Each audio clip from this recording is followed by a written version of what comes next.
Terus terang aja, pesantren itu sudah banyak hilang. Pesantren-pesantren besar itu sudah tidak ada pesantrennya. Namanya aja masih pesantren. Tapi apa dalamnya?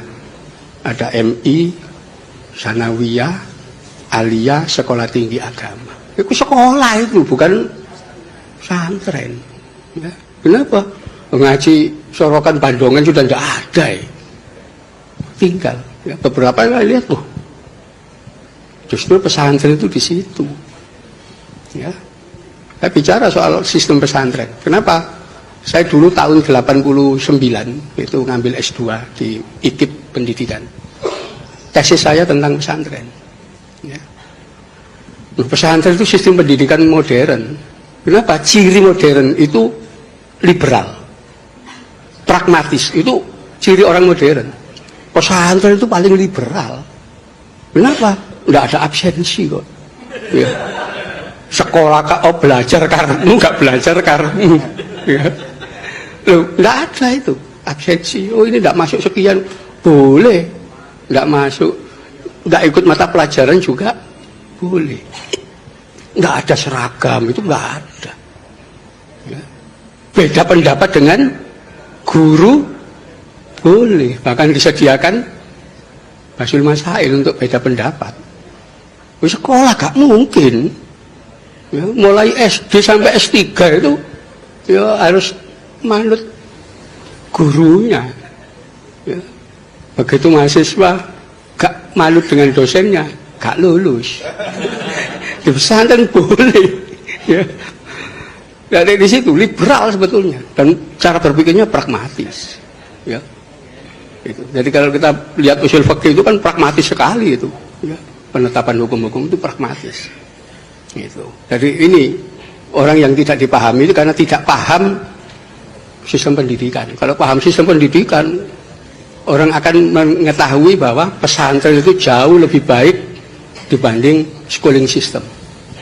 Itu nanti kita bisa baca polemik kebudayaan. Ya.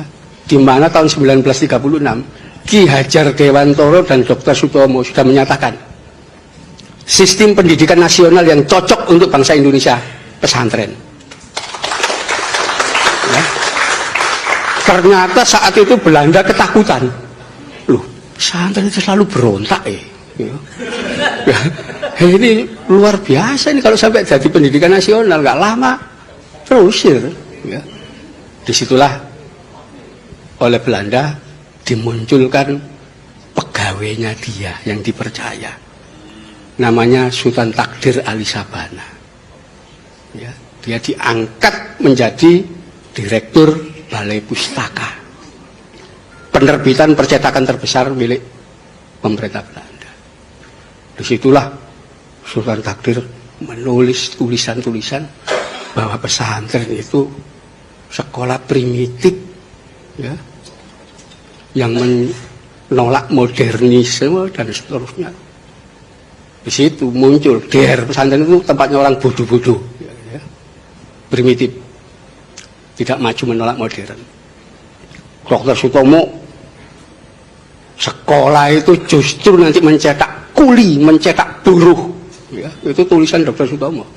Setelah lulus sekolah dengan modal ijazah, dia akan antri mencari kerja jadi buruh, jadi kuli. Keras sekali tulisan Dr. Sutomo itu. Ya. Karena itu beliau itu sekalipun dokter tidak mau jadi dokternya pemerintah, praktek sendiri ke masyarakat. Ya. Luar biasa waktu itu. Terjadilah sampai Sanusi Pane ikut. Ya. Itu mencela juga pandangan Sultan Takdir. Tapi karena Dr. Sutomo mendadak meninggal, nggak tahu kenapa mendadak dalam usia muda meninggal, nggak berlanjut. Ya. Kenapa? Ki Hajar Dewantoro sudah sangat tua. Ya. Akhirnya disitulah sampai membuat taman sisma macam-macam itu sebetulnya menggabungkan antara pesantren dengan sekolah. Itu polemik kebudayaan, nggak boleh kita lupakan. Ya.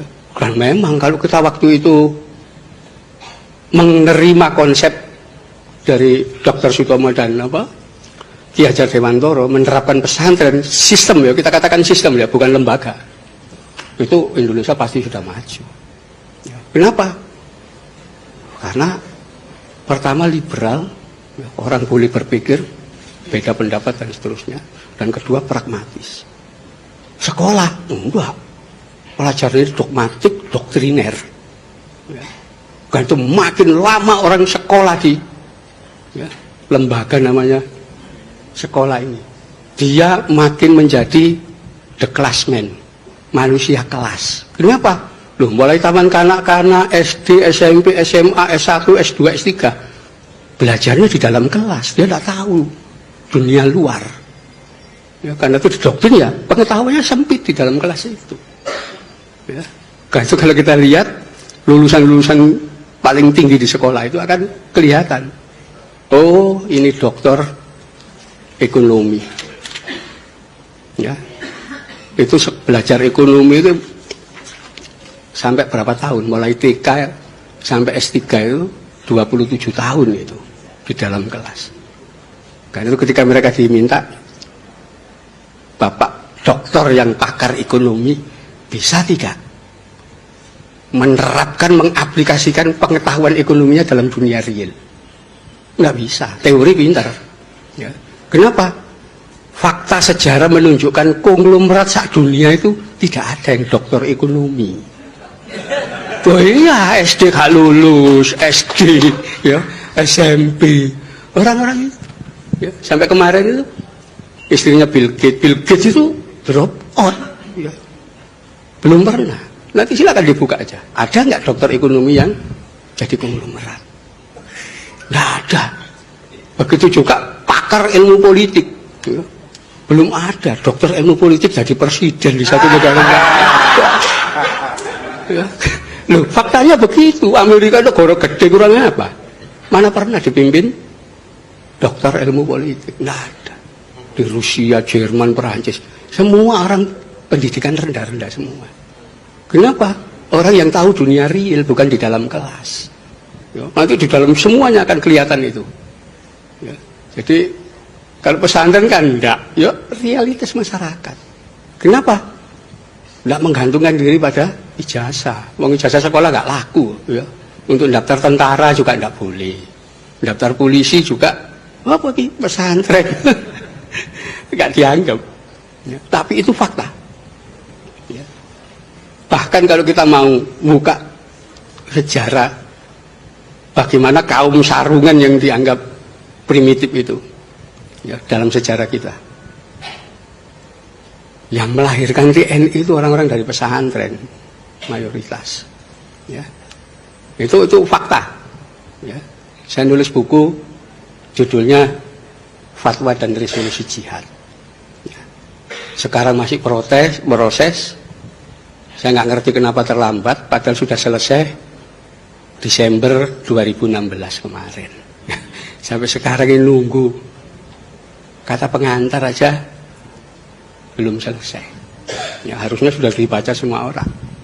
Ya, bahwa yang melahirkan negara ini itu adalah golongan dari pesantren. Termasuk yang membidani lahirnya TNI. Anda bisa bayangkan TKR ketika dibentuk, ya, 5 Oktober 1945, tanggal 10 Oktober sudah diumumkan. Ya, TKR itu memiliki 10 divisi. Ya, 10 divisi, satu divisi isinya 10.000 pasukan. Ya, itu terdiri dari 4-5 brigade. Divisi pertama jelas ditulis di situ, dipimpin oleh Kolonel Kiai Haji Samun. Ada Kiai Hajinya di situ. Ya, silakan data ini dilihat di Pusat Sejarah ABRI. Loh ada. Ya. Itu divisi kedua Kolonel Kiai Haji Aruji Kartawinata. Ada Kiai Hajinya dihilangi. Ya. Komandan Resimen 17 Letnan Kolonel Iskandar Idris. Itu ada semua. Ya. Komandan-komandan batalion itu gelarnya kiai-kiai semua. Ya. Di Malang itu Kiai Iskandar Sulaiman, mayor. Ya. Kiai Abdul Manan Wijaya, ya. Sampai pahlawan di Malang itu ada namanya Hamid Rusdi. Itu ketua Ansor Malang dulu. Ya. Yang meninggal dalam pertempuran dan jadi pahlawan dia. Ini kenapa hilang dari sejarah gitu loh. Ya, itu saya ungkap semua di buku Fatwa dan Resolusi Jihad. Ya, bahwa TNI itu salah satu yang membidani adalah dari golongan kaum sarungan dari pesantren. Ya, saya kira itu ya. Assalamualaikum warahmatullahi wabarakatuh. Waalaikumsalam warahmatullahi wabarakatuh.